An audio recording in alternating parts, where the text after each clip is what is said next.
Welcome to Haunt Weekly.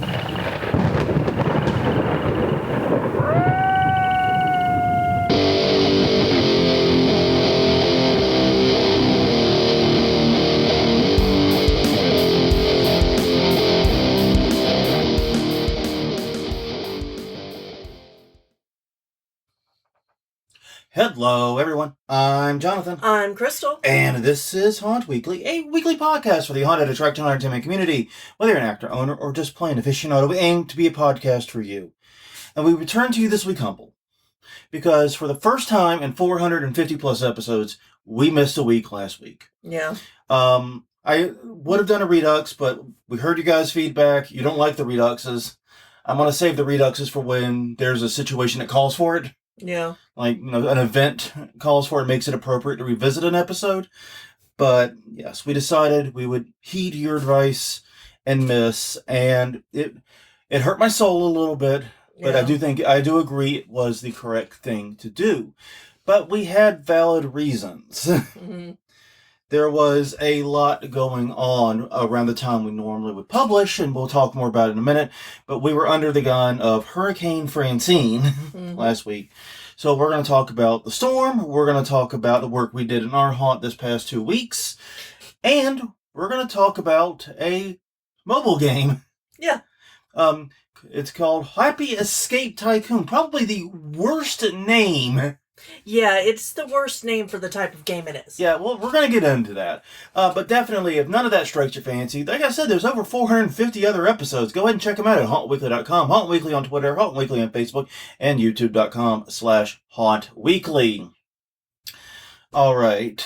So, we got to catch the nice folks up. Okay. On Wednesday, September 11th, we were paid a little visit by Hurricane Francine in the area. Not so much New Orleans itself, more in the area. Yeah, but we do need to go back a little bit to Sunday, because in addition to the last car trouble, we popped a tire. Yeah, and the popping the tire thing is sad because the reason, and I did it, I'm just going to own it. Mm-hmm. I did it, but in my defense, the reason I popped the tire was because I was trying to find an alternate way home to avoid the pothole that could have popped my tire on the street near our house. Yes, exactly. Did I get that about right? Yeah.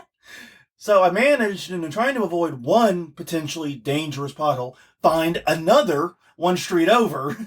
Yeah. This is New Orleans in a nutshell. New Orleans residential area specifically. It's like New Orleans, like the French Quarter, the CBD. Places where tourists are the roads fine. are immaculate. They're beautiful. When you get into the actual residential areas, the lunar rovers couldn't get over some of this crap.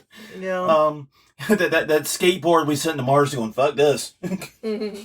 But yeah, so I popped a tire, and then, remember how the previous episode we talked about how everything on the Ford Fiesta is a special snowflake? Yes. Including the battery terminal.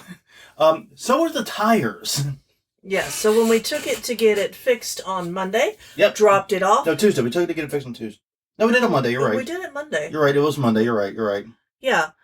So Monday, we took it, we dropped it off first thing in the morning, got a text at 11 saying the car was ready to pick up. Couldn't go right then, went in the afternoon, picked it up, and the pop tire was still in the back. The donut was still on the car.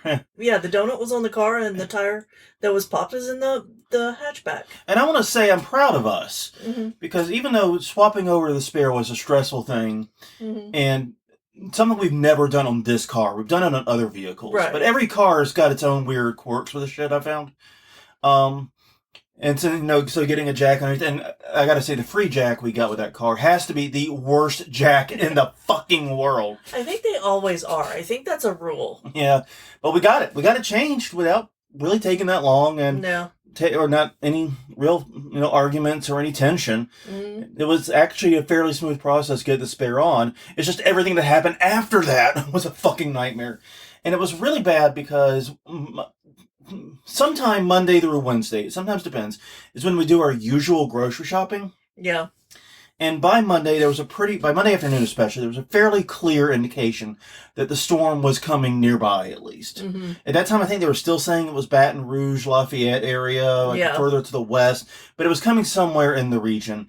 And so we're like, okay, we'll take care of a little bit of grocery shopping that we have to do. We were thinking pretty much normal stuff. Yeah. We were going to look for Oktoberfest beer because it's that time and a few other things. But we were thinking fairly normal purchases, weekly purchases.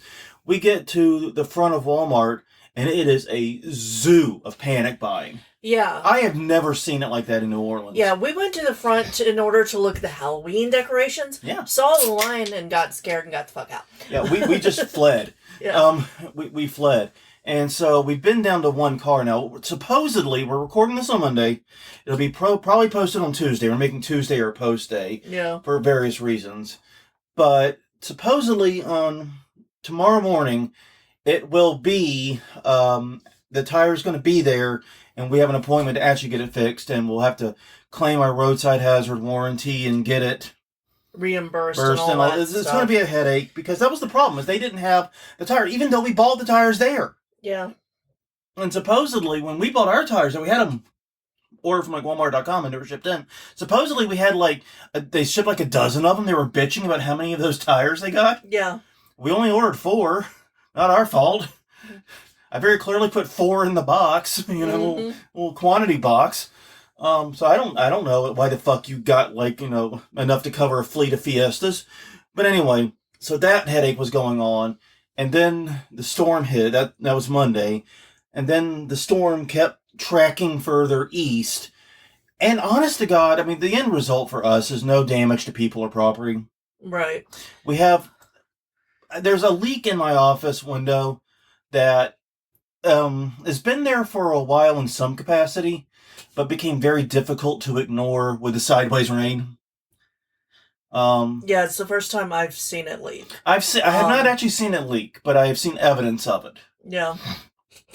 So I thought it was just humidity getting through that window, though, because that's a New Orleans thing, and these are old windows. Yeah. Humidity's going to get in sometimes. Yeah, so eventually we're going to have that expensive repair on our hands. Yeah. And we're looking to redo, but it's been on our wish list for some time to redo all the windows on the house. We wanted to redo all the windows, redo all the flooring, and get the foundation re-locked or rhino locked or whatever. Yeah. Those are the big wishes we've had for our house. We just the stars have not aligned to do any of them. Mm-hmm. So we're gonna do all that later. But yeah, so that's the storm in a nutshell for us. We lost power for 25 hours, but Ellie's store had power. Right. So once it was safe to do so, we just moved to the store.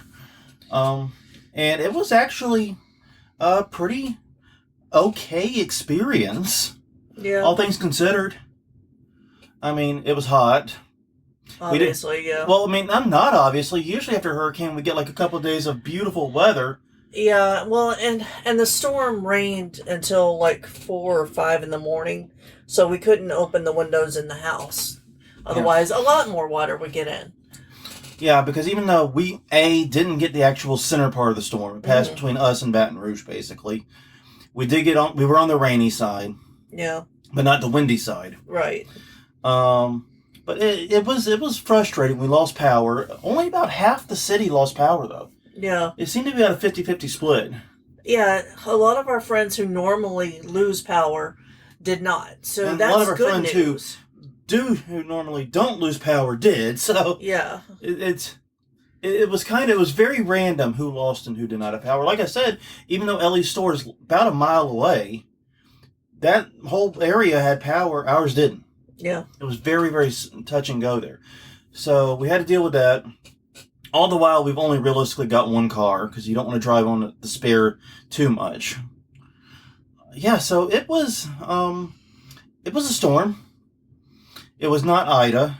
It was not that one. It was not some of the other worse ones we've had. No. There was not a whole lot of cleanup afterwards. No.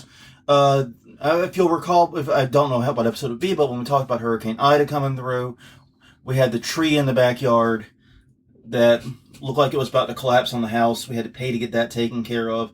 That tree is still there, but it is not a problem. It has not moved. Right. And all the big pieces of it are on the other side of the property line. Yeah, we had our guy trim everything he could legally. Yep. He was like, you're the expert. You know the laws in this area. Mm-hmm. Do everything you can to make sure that some bitch doesn't hit my house or garage. Mm-hmm. So, yeah. But anyways, it was a storm. We got through it. But it was a lot of stress. And one of the things that was stressful for me, going back to the Walmart thing, I wasn't too worried about the storm. I mean, I figured we'd probably lose power for a bit. Yeah. I wasn't so worried about the storm. But everybody else was freaking the fuck out. Yeah. And I don't know why this was the storm. It's just that time of year. I think and it's been a long time. I think Ida was rougher for some people than it was even for us. Yeah. I mean, is it rough being without power for almost a week? Absolutely. But at some point, you get kind of used to your little house on the prairie lifestyle, and yeah, you just kind of come to terms with it. But yeah, so I understand, like, a lot of people were dealing with bad shit, but man, the city lost its fucking mind Monday afternoon through Tuesday day. Mm-hmm. I mean, I went out first thing Tuesday morning to go get a few odds and ends. And Wednesday morning, right? No, I thought it was Tuesday morning. It was the day after. Oh, yeah. You're right. It was Tuesday morning. And we're like, that's the last time we're leaving the house because not because the storm's coming imminently. It didn't come till Wednesday late afternoon, early evening, really. Mm-hmm. But we were very worried about other people being absolutely batshit insane, and it was crazy out there. Yeah, and it was also a weird experience for me because this is the first time with the new job, and the first time I've had to work through a storm. Because I'm not sure what the policies are yet, and I wasn't sure who to ask. So. And it's a small business. There may not even be a policy. Yeah. No, let's be realistic, right? Yeah. When you're dealing with a business, I mean, it's a big business in terms of dollar amount, but it's small in terms of number of employees. Yeah. Like actual employees, not contractors. Mm-hmm. Who knows? That's what it comes down to. Yeah. All right, but we will say that we were at least somewhat productive. Yes. With the haunt. We'll move on from that. We actually did a lot on the haunt since the last time we spoke. The first thing we did was a purchase we should have made a long time ago. I think this is probably my most regretted purchase. In fact, I've been kind of thinking of an episode about, haunt build shit we wish we knew when we started. Yeah. I think we might have done one like that, but I think it's time for an update if we have. Yeah, we did one on avoiding crappy tools, basically. Yeah, and that's one of the things I want to get out there is avoid, certain tools. But one of the things I would definitely put on that list now, if we do it again, is getting a good fan. Yeah. A emphasis on the word good. Now, we didn't need a huge fan, but we needed a good one. Mm-hmm. And we got one from Home Depot. It still costs us like $150. And it moves so much air. It does. Yeah, we were going to get the one size smaller, but they were sold out. Yeah. So. And that probably would have been fine. Yeah. But, so we got a little bit overkill, but it does move so much air, and it's so much more bearable there, even when you're not in the direct path of the heat, because you're not dealing with stagnant air. It's moving around. It's just so much better in there. So that was a very, very good purchase. We also got new shop lights. Yes, because one of ours had fallen, and then there was a section of the haunt that was always dark. Yeah. So we picked up 2.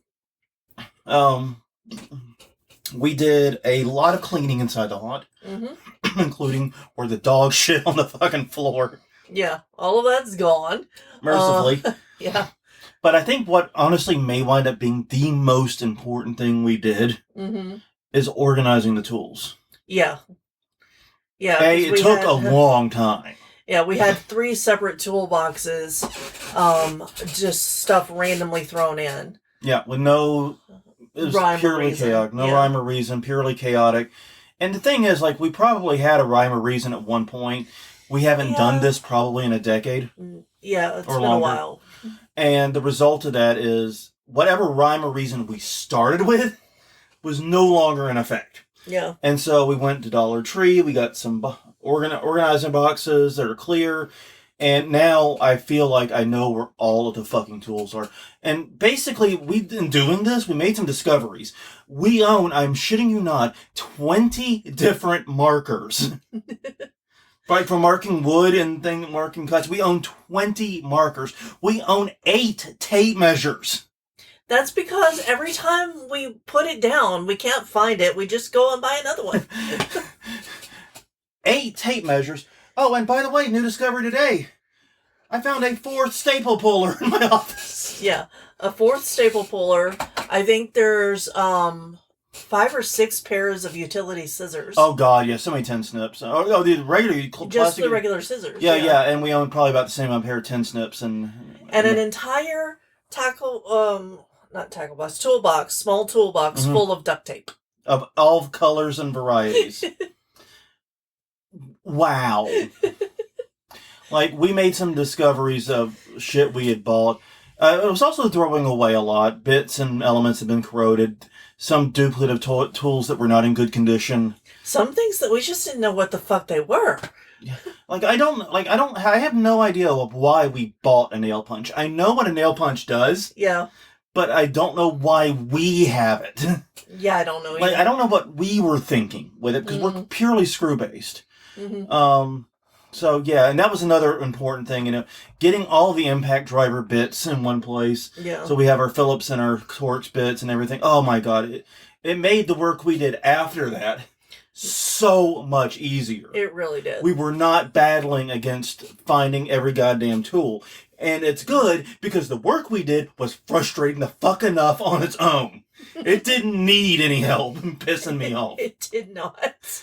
Because, okay, we got to go way back to the past. And because on the exit run of our haunt, on this side of the garage has the hot water heater, some storage, an old sink, and the washer and dryer. Yeah, an old stove. And an old stove that is probably not good at all. And that gas line has been capped for like 25 years now. But anyways, all that stuff's on that side of the garage. And we put up walls to protect it, and also so that we could paint and decorate and have our own thing, and also have storage behind it. And overall, that system has worked great, with one problem. We built it at very different intervals in our haunt life. Yeah. The section nearest the exit door, I think we built at least 12 years ago. Probably longer. I think longer, yeah. And after taking that apart, and the section we built over the washer dryer, which was much, much newer and much better built and much more correctly built. However, it still wasn't very well built, because if someone hit it hard enough, they could move the walls. They wouldn't damage anything behind it, but they could move the walls if they collided hard enough. And so we decided to finally get everything flat and flush and correct. Yes, we were able to get it level in New Orleans. Yeah. That's impressive. We wanted to get this done right so that A, we had access to everything. B, we were 100% sure we were ADA compliant, because one of the problems with the old way was it actually covered up part of the exit door. If it wasn't like super perfectly shut, it would actually cover up part of the exit door. And C, make sure that no one was going to damage people or property if they hit it. And yeah, basically that meant we had to take apart shit we did, like I said, a decade or plus ago, and find out that we just were terrible idiots then. Yeah. Like, the way we did that, I knew there was jank involved. That was way more jank than I'm comfortable with. So what we did is we got the 2 old walls down, and the washer dryer walls, the newer ones, have been properly secured. They will not move now. Right. They ain't going anywhere now. And now we have, once we're able to get back out there, we're going to affix the old walls to the newer ones, the correct ones, and have an actual exit path that will give us access to the storage area. And here's a fun fact, access to our fucking light switches. Yeah. Yeah, we haven't had actual access to our internal haunt light switches for probably a decade. Not regular or reliable access, at least. No, because we just screwed the door shut. Because all of these walls are doors. Yeah, all 4 of the walls, actually 5 if you count the one in front of tools. Yeah. They're all doors. The whole run is doors. And it's so we have access to it. But unfortunately, the way we built it, we didn't actually give ourselves access to stuff. It was very janky, very wrong. And we just have not dealt with it because it's never been like a showstopper problem. now we're taking the time to deal with it, and I'm feeling much better about that exit path because of that. Me too. And we are going to be able to put in that extra scare at the end. Yes, we have, and it gives us room for another scare, possibly. Either animatronic or human, depending on how we want to go about it. Depending on how many people we have. Exactly, that's the other thing, yes. But no, we've got a good thing there. So I'm very, very happy with the work we did, even though, as you noted at the bar after we stopped for the night, that we worked for all these hours and we have less haunt than we started. Yeah.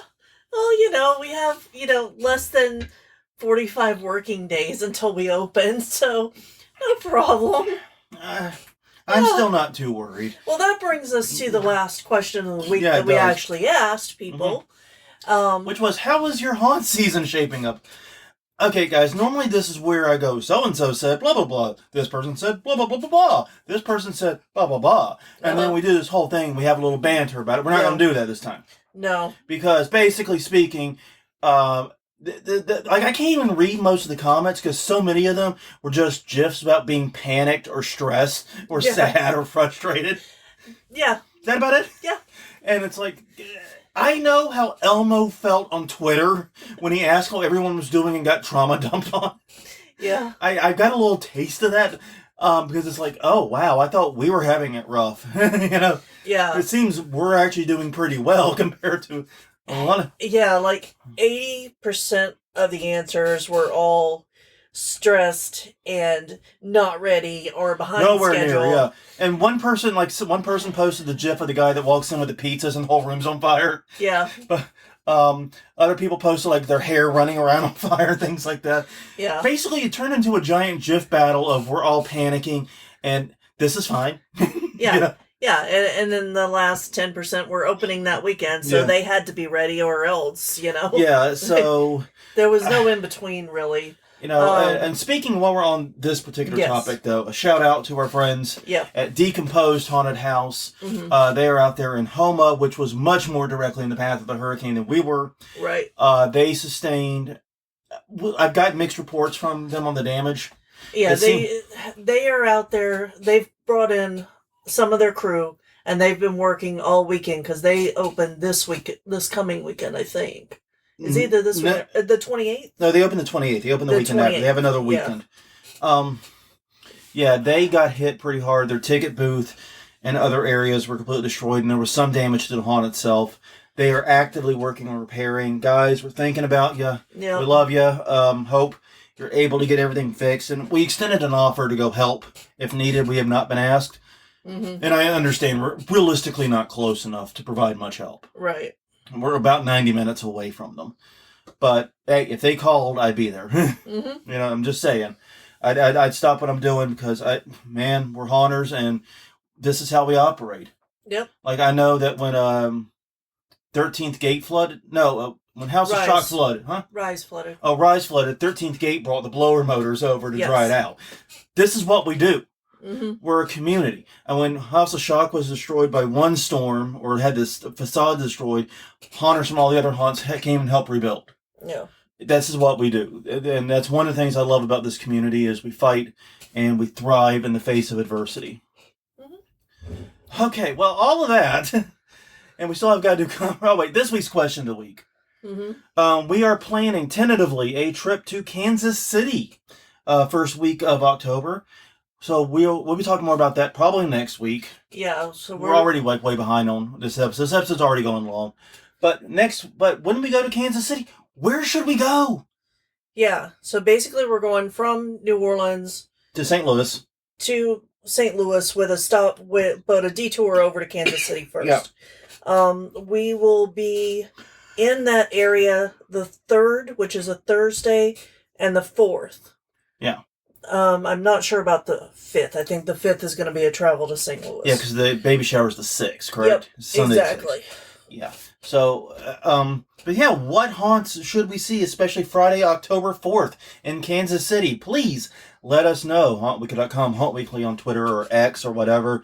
Haunt Weekly on Facebook and YouTube.com/HauntWeekly. All right, and all the chaos, I did not update the conference reminders. Well, we're already 25 minutes into the episode. Yeah, and honestly, there's not that much going on until November anyway. So let's move on. We'll skip conference reminders this week. Sorry if you were like super eager to get into conference reminders. But as you noted, we're halfway done with the episode time-wise anyway. So let's talk about a mobile game. Yes. Now, I'm going to be honest, I have not played it. And I've not played it for a very specific reason that we'll get into in a minute. Mm-hmm. I've tried a few times. I just can't. Yeah. And, but basically the game is Happy Escape Tycoon, which is not an accurate title. It is not. And Ellie recommended this to us as a cute haunty house idle game. Yeah. And we don't usually play idle games. Like, occasionally we'll get into one. Yeah, like we got into the Trailer Park Boys Dirty Money game for a while there, but then we got out. Yeah, and I played like, let's see, what was Adventure Capitalist / Adventure Communist. Yeah. Those, I played those for a bit. I mean, they're fun, they're fine, but I struggle to get too deep into them past a certain point. Right. Yeah, but the basic premise of this one is that you open an escape room. I forget how you open it. Is it's with friends or family or an inheritance, some bullshit reason. You open an escape room. Bullshit reason. Yes. Yeah. Insert your reason here. And it starts you out with a shitty upgrade. Shitty setup. Yes. And then you have to upgrade it and get better gameplay, better graphics, all of that stuff. Yeah. So it's your typical idle game. Yeah. And it follows the formula that everyone's familiar with these types of games. But there is one very important thing to notice, and this is what has prevented me from comfortably playing it. Yeah. Is it requires a great deal of reading, and if you do not have a large screen, it is very difficult to read. Large screen or young eyes? I got LASIK when I was 29, and I'm in my mid-40s now.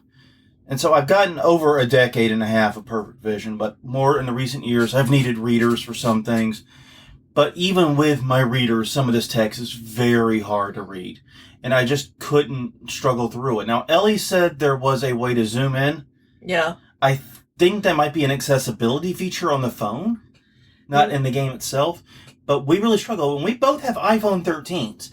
Yeah. Now, admittedly, Ellie's got the iPhone 14 Pro Max or... I don't know. She's got a phablet, so needless to say, she had no issues with reading when she played it. But we did, and for me in particular, it was rough, and it was kind of a deal breaker for me. I just couldn't. I'm sitting there at the bar or the restaurant trying to play it, and just constantly squinting, even with my glasses on. Yeah. Now I will say that once you get all of the prompts, the answers and the position of the answers don't change. So once you get the right answer, you can just keep getting the right answer without having to read. But that's going to come up later too. Yeah. So yeah. But like a lot of these types of games, you are given tasks. It has sort of a story mode. Why don't you describe it? Yeah. Yeah, you're given tasks and you want to pay attention to them because it'll tell you need to put this type of scare or trap here because it's not really an escape room. They call it an escape room, but it's not really. And once you can get it wrong, and then you have to sell stuff back at a less price than what you paid for it, and that's a whole thing too. Yeah, basically follow whatever they ask you to build. Yeah. At least take a look at it, because I didn't. Yeah, and you want those bonuses for completing those tasks. You want to keep advancing the story to get access to newer and better stuff, too. Right. And that's how you can also earn money and unlock characters. And you earn money by scaring customers.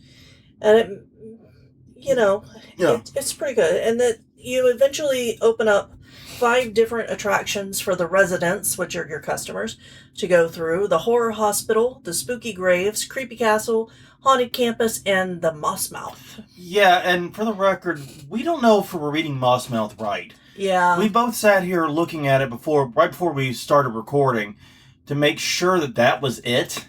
Mm-hmm. And we both agree that's what it spells. Yeah. But this could be another case of the text is just too goddamn small for us to see. Yeah, it could be. Yeah. So setting up a room. Mm-hmm. Yeah, basically, if you've played a tower defense game, you've got the premise. Customers go through a path. Yep. And you have to set up scares along that path. The better you scare them, the more money you get, the better the scares you get by, blah, blah, blah, blah, blah. Yeah. It's a self-feeding positive cycle, in theory. Yeah, and they call them terror devices. You know, I'm just going to say this now. This game does sound like a really fun haunted attraction simulation game. Simulation and super air quotes for the record. Yeah. But simulation type game. But dear God, is all the terminology wrong? Mm-hmm. Like I'm wondering. Like we didn't look at. Did we see who's developed this? No. Because I bet English is not their first language. I have no idea. I'm just going to wager because this sounds... But yeah, I mean, you don't see... So there are some escape rooms that have, like, actors and... Oh, yeah, there's definitely horror escape rooms. Yeah. But they're not... You don't have a walkthrough of it, or you... And it's not the... You know... It's not the goal to be scared. The goal is still be able to win. Yeah, but... Yeah. So, yeah, each station only gives you 2 choices... So that helps you out. If you have one, go for the other one. If you use the same choice throughout, the rooms get a lower rating because there is a rating that goes into effect and it can be less effective. You will get less scares the more boring your level is. Yeah, and that makes a lot of sense. If you repeat scares, you do the same thing over and over again, it loses its effectiveness. Yeah, and that's something we've talked about here. If, you know, for real haunts. But yeah, it makes sense. You have to do variety. Yeah, sorry, I'm still... You're trying to figure it out. Yeah. Anyway. But yeah. So, you know, there's also some strategy involved in what type of scare to put where. Because there are eerie ones. There are jump scares. There are end last scares, which are usually bigger. And which also is part of haunt tactics. The idea of you want that last scare to push them out, to clean them out. Especially if your exit line is visible to your queue line. Yeah. You really want them to go running out. Right. Because that hypes up the people in the queue line. Exactly. If you don't have them where they're visible to each other, the layout doesn't permit that. It's a different thing. Yeah. Now, one thing they do have in it that we don't see in haunts and probably shouldn't see are projectiles. Where you throw the scares basically throw like ghost and stuff at the customers. Well, theoretically, I can throw ghosts at anybody I want. They won't know I'm hitting them with ghost. Exactly. I mean, right now a ghost could be giving you a lap dance. You wouldn't have any idea. Mm-hmm. Yeah. Spooky lap dance. Spooky lap dance. I think Ghostbusters, the first one, covered. Yeah. Oh, I think he knew what was going on in that scene, though. Yeah. More time on the map means more time to deplete the scarometer, which is what runs customers off, and they fling money at you as they run. Yeah, why don't customers fling money at us as they run? Sometimes they drop candy. Yeah. I'll take that as payment. And terror devices can be upgraded to max levels. I think there's 4 or 5 levels to each one. Mm-hmm. And how upgraded it is affects your rating. Because everything's about the rating of your rooms. And for some reason, you can get more than 100% room rating. But that's neither here nor there. Never mind. I've got like 106% on one of them. Christ. My math teachers are probably rolling over in their grave right now, and some of them aren't even dead. Yeah. My God, that's 106%. Then again, that's how I did on a lot of tests. Yeah. Bonus credit, baby. So you also have an option of adding scare actors to the stations. And the scare actor mechanic is actually really interesting. And it does increase your rating again because it adds variety. And humans always at the end of the day, are better than props. Yep. In terms of actually getting a response from other humans. Exactly. And a lot of that, like we talked about it before on the show, but a lot of it's just because a prop will always do the same thing every time until it breaks. It will do the same thing every time. And humans can adapt, can adjust. They can adapt if they realize something isn't working. They can adapt for a particular group. They can adjust for group size, group age, whatever. That adaptability makes humans better, typically. Now, that said, props don't need to be paid and don't really take days off, and you won't catch them in the bathroom smoking a joint when they're supposed to be on the floor working. But that's neither here nor there. Yeah. We're talking about the result for the customers. Yeah, and as you scare, you'll notice a little bottle at the bottom fill up until you get a little ghosty guy, and that is for a little mini merge game that you play in order to get level ups that you can't get otherwise for your scares. Okay, so there's multiple currencies, is what you're saying. Exactly. Which is very common in these types of games, for the record. That's not a unique thing. Oh, yeah, you can't... There's three types of currencies. So there's that, there's the ghost, there's money, there's ID badges. ID badges are how you hire your scare actors. Unless you want to watch ads to do it, because this does have ads. Be careful, because they will flip on... That was one of the things that was really annoying and almost turned me off to the game, is that it'll say, do you want to double the money you've gotten while you were gone by watching an ad? And then they change where the position of the buttons are to cancel. They flip those around. So be aware of that. Yeah, and given that we've already discussed how I personally found the game almost impossible to read and view, that's not going to help my issue any, is it? No. But yeah, the idea is obviously that you get, as you get better actors, better scares, your effectiveness improves as long as you keep mixing that with the aforementioned tactics of using different things, giving people variety, and then giving the customers what they specifically want/need. Right. Yeah, and for the scare actors, you recruit them, and you start off being able to recruit base level scare actors. They do gain experience and become more effective at scaring as you level them up. Makes sense. It does. You can also increase... Every once in a while, they will suggest a leveled up character already for you. And it will even say, this would be a good end scare actor, to try to help you place them appropriately. And they have different skills and are associated with the different terror traps or the different types of scare. So much like in a haunt, you have maybe a different person for a vocal role than a drop panel role. Exactly. You have different types of actors in the game. Exactly. Yeah, I still want to know why this is called Happy Escape Tycoon. Because there are puzzles in it, and the people have to actually stop and solve the puzzle. And so you have to position your scares around the puzzle pieces so that they're getting hit with scares the entire time they're trying to solve the puzzle. Okay, so it's just one component of it, though. Yeah. Because also, why is it Happy Escape Tycoon and not Horror Escape Tycoon? I don't know. Because they thought people would run away from that. I don't know. Yeah, it is definitely a misnomer. Yeah, sorry. It just really confuses me. Yeah. And then eventually you'll also get offered bosses for each level, and the boss runs the entire rooms. Like having a lieutenant, basically. Exactly. Or an actor manager. Yeah, basically you're getting the equivalent of that middle management person so that you're not having to handle everything yourself, which once again, this very closely mirrors how haunts grow organically and how they work. A lot of haunts, and I've seen it, like I remember going to 13th Gate New Orleans Nightmare and seeing a lot of their early work. Yeah. That they still had there. And seeing how they grew from that. So yeah, it's part of how you grow. You get knowledge, you get better understanding, you get better things. And it's obviously very gamified.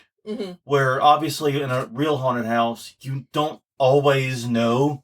Like sometimes, and we've had this experience in the haunt, we thought we leveled up a scare. Yeah. What we actually did was nerf it horribly. Yeah. We fucked it up.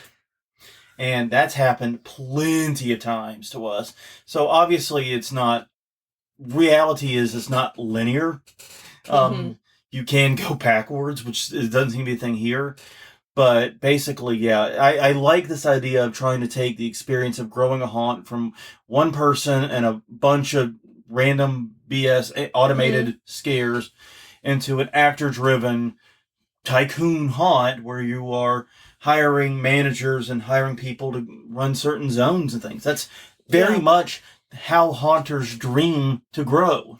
Yeah, and eventually you do get a manager to automatically run the games for you, so that you don't have to sit there and like send the next group. But there is spacing involved with it. Like you can send multiple groups in at a time. So there's throughput conversations. There's throughput conversations. You have to talk. You have to know when to send it in and how long your traps take to reset before you send the next group in, or they won't get all the scares. Yeah, and that'll hurt your rating, that'll hurt your money, and that'll slow down your ability to grow. Exactly. Now, correct me if I'm wrong, but since this is an idle game, I'm assuming there's no real way to, like, lose progress. Not that I know of, no. Other than, like, if you did like I did and didn't pay attention. Well, yeah, but you still didn't lose progress. You just had to rebuy things. Yeah, sell and then get the money to rebuy. Yeah, so... You know, you don't go backwards, though, that much. Especially if you pay attention to what you're supposed to be buying and what your objectives are. And I actually really enjoy those types of games because they're very relaxing. Yeah. It's not... Because there's no lose state. There's no fail state, is what I'm trying to get at. You're never going to be in a situation where all the work you did is borked and useless, and you just got to restart and move on. Yeah, no. You might have not made the progress you wanted to make. You might not have made it as fast as you thought you were going to make it or wanted to make it, but you're not going to lose. Right. That's what I'm trying to hit at. Because, like I said, those types of games, like Power Wash Simulator does it. And also Crime Scene Cleaner, too. We talked about that game recently. Right. Has it where there's no real fail state. You don't lose. You just kind of maybe don't achieve your goals as fast as you'd like. Yeah. And that's a very different type of thing. Right. All right, next up. Right, next up are the customers. There's several residents. You can find all of the information about the different types of scares, the residents, and all the mechanics in the handbook at the top left corner of the screen. That is tiny print, and you will need glasses. Or some way to zoom in, or a big phone. Maybe this is an iPad game. Maybe. But the normals are scares that you are people that are just normal customers and who are influenced by other people online who are special characters. And you can have multiple special characters in each group going through. For example, there's a tough guy, and it takes him a little bit longer to scare. Now, we all know that the big buff guys usually scare pretty easy. They scare easy, and man, if you gotta pretend to be tough, the jig's up. Yeah, but he's got a sturdier life bar. So there's that. There's an older patron who has high myopia. Myopia. Meaning nearsightedness. Yes. And he misses scares because he can't see them unless you put them right in his path. Well, you know what I have and what makes me difficult to read the game. Yeah. Yeah, but that was the actual terminology from the game. Yeah. There's a neighborhood aunt who is a skeptic because she doesn't understand that this isn't supposed to be about real ghosts. This is an entertainment establishment. So she sits there and talks throughout the entire walkthrough and distracts your guests and makes it harder for you to scare all the people around her. What a twat. Yeah. And then we've all seen Speedy, the one that runs straight through and doesn't stop for anything. Yeah, and Speedy, our haunt, has always been the most difficult one to address. Because, like I said, a small haunt, if you go through it at a normal haunt pace, it's a couple minutes long. Yeah. If you go through it at Speedy's pace, you could be out the other side before it looks like you went in. Yeah. I think the only times that we've had people really slow down are if it's things that they have to push out of their way. Yeah, and I think we're going to have to, like I said, after our learning experience last year, we're going to rethink what we make that. Yeah. But something will do that. Yeah, but the closets, we did do a closet. Oh, the closet one. That one was actually pretty fun. Yeah, because you exited into a gore scene. Yeah. Which was not expected. Yeah, we that was the year. I was really proud of that one because we combined the closet we saw at Chamber of Horrors, and I'm like, okay, the closet is neat in that you're going through the clothes, but it's too long, and when you come out, you just come out into darkness there. When they were, I'm like, what if you came out and then we did like the gore room we saw at the 13th gate? Yeah, exactly. We combined those two because there's no way we're fitting in a claustrophobia tunnel in our garage. No, and it worked so beautififully too. Yeah, it was an amazing thing, and it was really funny because people would like rush through the clothes, and if you rush through it, you go into the gore scene, not merely see it. Yeah, and that's when the real screaming starts. Yeah, slow down, kids. Exactly. Yeah, that might be something we have to revisit. Yeah, that could fit in with steampunk. I can make an argument. Yeah. Okay. So yeah, we've already talked about number 12. That's about the other characters. I think is where we're at. 13. Okay. So the game actually talks about diversifying your income and adds options for you. There's a dice game that you can play in order to gain more currency for the other things to level up your stuff. There is a game cabinet where you can play a mini escape room. It's supposed to be your escape room, but it's really just a tower defense game. But all of the squares are available. Well, I mean, the thing about it is, and I've thought about this hard. We talked about this with other haunted attraction-based video games we wanted to talk about in the past. How basically building a haunted house is like building a tower defense game. Yeah. It's just instead of trying to, shoot the enemies and stop them from reaching the end, you're trying to scare them and get them as many times on their way to the end. Exactly. It's the same game, just different goal. Yeah, you're scaring them forward. Yeah. Towards the end. You want them to get to the end, but you want them to get as much scare and enjoyment as you can along the way. And so it's very similar to building a tower. It's very similar to playing a tower defense game. So I think it's very apt that tower defense games are sort of finding that analogy there and are kind of adopting this as a quote-unquote simulator. Yeah. I actually really think that's a good idea. And the fact that this one even talks about, like I said, diversifying income and finding new ways to bring in revenue, I think that's really, really cool and going a little bit above and beyond what I would have expected from a game like this, especially, once again, like a small mobile game. Exactly. I was surprised at how in-depth this game actually gets, because it is just a free-to-play, idle game. Yeah. It's not something I was thinking that I would wind up talking about, honestly. But here we are. So there are 3 characters. There are other characters that also you can get currency from. There's the Bald Taoist, who gives trivia questions. The Mysterious Bald President. I don't know why it's their names, other than they are. And basically, he wants you to look at an ad, and there's no way to decline if you accidentally click on him. So you have to watch the ad at that point. Wow. Yeah. But, it starts out, the lower levels, I mean, he does give good money. But anyways. And then there's the Rage Mode Stepmom, which is actually pretty fun, and it's one of my favorite characters. Because basically, this is your stepmom coming to poo-poo all over your thing and say how horrible and not scary it is. A clan of Karens, if you will. Yes, it is. And I think it gets up to like 100 of them. Fuck. And they're all rushing through your games at the same time. Bitching and moaning and not checking out anything and just being unhappy. But if you can scare them... Yeah, exactly. So... And this is where the rating comes in. So you want to choose the room with the best rating to send them through, because that has the best option for scaring all of them and for you to get all the goodies from them as they go through. high risk, high reward type Exactly. situation. Yeah. Yeah, so I actually find her pretty fun to play with. But there are also choices, because things happen in the room. These sound like the chance cards on Monopoly type thing. Yeah. Where random shit happens and you gotta figure out how you're gonna cope with it. Exactly. Some guy loses his wallet.